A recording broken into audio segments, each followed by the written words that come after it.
আসসালামু আলাইকুম। এবার হাইফায় লাশের সারি ইসরায়েল আর্মির। রোববার ড্রোন হামলায় নিহত কমপক্ষে 4 ইসরায়েলি সেনা, আহত 67। উত্তর ইসরায়েলে আবারও শত শত রকেট হামলা হিজবুল্লার। ইসরায়েলে থার্ড মিসাইল মোতায়েন যুক্তরাষ্ট্রের। তাইওয়ান ঘিরে ফেলেছে চীন। দক্ষিণ লেবাননে দিনভর যুদ্ধ ইসরায়েল আর্মি এবং হিজবুল্লার মধ্যে। লেবাননে জাতিসংঘ মিশনে হামলা ইসরায়েলের। যুদ্ধের ফলে 50,000-এর বেশি ইহুদির ইসরায়েল ত্যাগ। বিডিভিউজ ইনফোটেইনমেন্টে স্বাগত জানাচ্ছি আমি তাসনিম হোসাইন। আজ জানাবো প্রতিরক্ষা সংক্রান্ত গুরুত্বপূর্ণ কিছু খবর। হিজবুল্লাহ রোববার উত্তর ইসরায়েলে কবর রচনা করেছে ইসরায়েল আর্মির। বন্দরনগরী হাইফার দক্ষিণে বিনিয়ামিনা শহরের কাছে একটি সামরিক ঘাঁটিতে শক্তিশালী ড্রোন হামলা চালায় তারা। হামলায় নিহত হয়েছে অজানা সংখ্যক ইসরায়েলি সেনা। এই হামলায় ইসরায়েল আর্মি তাদের কমপক্ষে 4 সেনা নিহতের কথা স্বীকার করেছে। আহত হয়েছে কমপক্ষে 67 জন, এদের অধিকাংশই গুরুতর আহত। তবে হিজবুল্লাহ দাবি করেছে নিহত সেনার সংখ্যা আরও অনেক বেশি। টাইমস অফ ইসরায়েলের খবরে বলা হয়েছে, প্রশিক্ষণ ঘাঁটির ডাইনিং হলে হামলার সময় আহত নিহত হয়েছে এসব সেনা।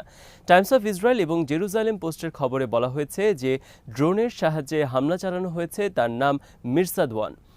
ইরানের মোজাহেড-2 ড্রোনের অনুকরণে তৈরি এটি। মিরসাদ-1 40 কেজি ওজনের একটি বিস্ফোরক বহন করতে সক্ষম।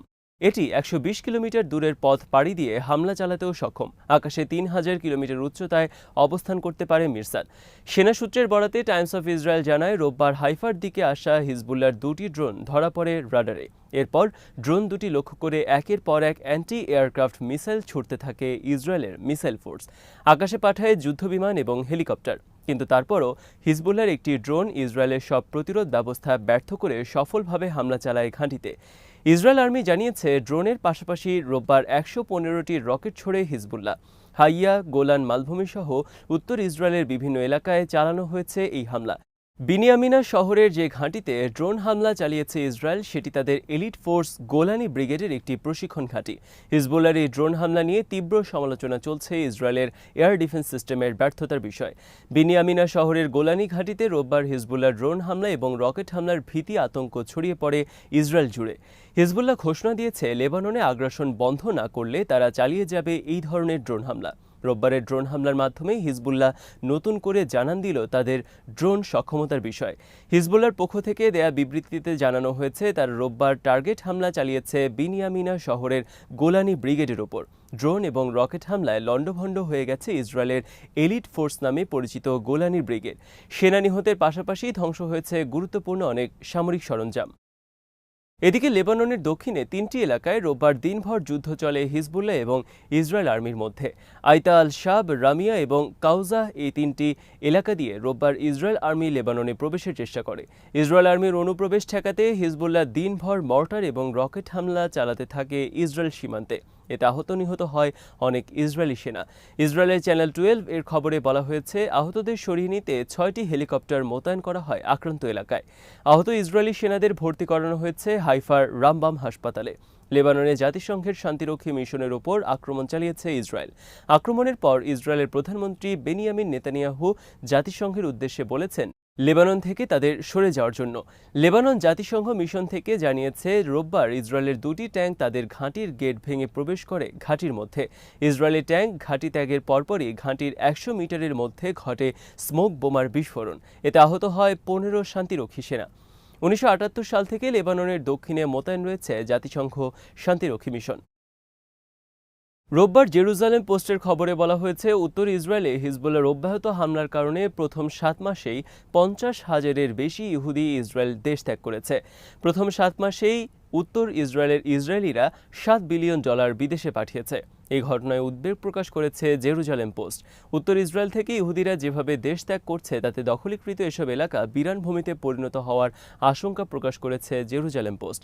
1 বছরের যুদ্ধে উত্তর ইসরায়েল থেকে কয়েক লাখ ইসরায়েলি অন্যত্র চলে গেছে এবং তাদের মধ্যে হাজার হাজার ইসরায়েলি ইতোমধ্যেই বিদেশ চলে গেছে।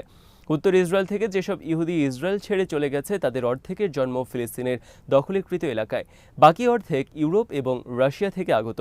উত্তর ইসরায়েলের আরও অনেক ইহুদি ইসরায়েল ত্যাগের অপেক্ষায় রয়েছে এবং তারা বিদেশে পাঠাচ্ছে ইসরায়েলে থাকা তাদের অর্থ সম্পত্তি। ইসরায়েলের প্রতিরক্ষা মন্ত্রী ইয়াভ গালান্ত বলেছেন, যে কোনো মূল্যে উত্তর ইসরায়েলের নিরাপত্তা নিশ্চিত করা হবে। উত্তর ইসরায়েল মূলত একসময় ছিল ফিলিস্তিন, সিরিয়া এবং লেবাননের অংশ। বিভিন্ন সময় ইসরায়েল এসব এলাকা দখল করে সারা বিশ্ব থেকে ইহুদিদের এনে এখানে তাদের জন্য বসতি স্থাপন করে। আজকের গোটা ইসরায়েল রাষ্ট্রটি গড়ে উঠেছে একইভাবে ফিলিস্তিনিদের ভূখণ্ড জোর করে দখলের মাধ্যমে। নিজ বাড়িঘর থেকে উচ্ছেদ হওয়া এসব ফিলিস্তিনিরা গাজা, সিরিয়া, লেবানন, মিশর, জর্ডান, তুরস্ক সহ বিভিন্ন দেশে উদ্বাস্তু হিসেবে বসবাস করছে। ইসরায়েলে আলোচিত থার্ড মিসাইল মোতায়েন করতে যাচ্ছে যুক্তরাষ্ট্র। একই সাথে এই মিসাইল পরিচালনার জন্য শতাধিক যুক্তরাষ্ট্র সেনা মজুত থাকে। ইসরায়েলে মোতায়েনকৃত এই মিসাইল সিস্টেম সরাসরি পরিচালনা করবে যুক্তরাষ্ট্রের সেনা। এর মাধ্যমে মূলত ইসরায়েলে সেনা মোতায়েন করল যুক্তরাষ্ট্র। আর যুক্তরাষ্ট্র সেনা সরাসরি অংশ নেবে ইরান এবং ইরান সমর্থিত মিলিশিয়া বাহিনীর হামলা মোকাবেলায়। ইরান হিজবুল্লাহর মিসাইল এবং ড্রোন হামলা প্রতিহতে ইসরায়েলের ব্যর্থতা কাটিয়ে উঠতে ইসরায়েলে এই মিসাইল মোতায়েন করল যুক্তরাষ্ট্র। তাইওয়ান ঘিরে ফেলেছে চীন। রোববার আকস্মিকভাবে তাইওয়ান ঘিরে বড় পরিসরে মহড়া শুরু করে চীন। তাইওয়ান ঘিরে 9টি এলাকায় অবস্থান নেয় চীনা আর্মি। চীনা army, navy, air force, missile force সহ সব গুরুত্বপূর্ণ শাখা অংশ নেয় মহড়ায়। তাইওয়ান দাবি করেছে তারা চীনের 25টি যুদ্ধবিমান এবং 1 ডজনের বেশি রণতরী শনাক্ত করে তাইওয়ান ঘিরে। তাইওয়ানের নবনির্বাচিত প্রেসিডেন্ট উইলিয়াম লাই গত সপ্তাহে তাইওয়ানের প্রথম ভাষণে স্বাধীনতার পক্ষে অঙ্গীকার করেন। তিনি বলেন, তাইওয়ানকে কখনো চীনের সাথে যুক্ত করা হবে না। উইলিয়াম লাইয়ের এই বক্তব্যের জবাবে চীন এই ধরনের মহড়ার আয়োজন করল রোববার। চীনের দাবি, তাইওয়ান চীনের অংশ এবং তাইওয়ান যদি স্বেচ্ছায় চীনের সাথে যোগ না দেয় তাহলে প্রয়োজনে শক্তি প্রয়োগ করা হবে। চীনা মহড়ার জবাবে তাইওয়ান বলেছে তারা যুদ্ধের জন্য প্রস্তুত। আজ এখানেই শেষ করছি। সমরাষ্ট্র, প্রতিরক্ষা এবং কূটনীতির নানা তথ্য জানতে চোখ রাখুন পিডিভিউজ ইনফোটেনমেন্টে। চ্যানেলটি ভালো লাগলে সাবস্ক্রাইব করুন। সংযুক্ত থাকুন আমাদের ফেসবুক পেজে। আল্লাহ হাফেজ।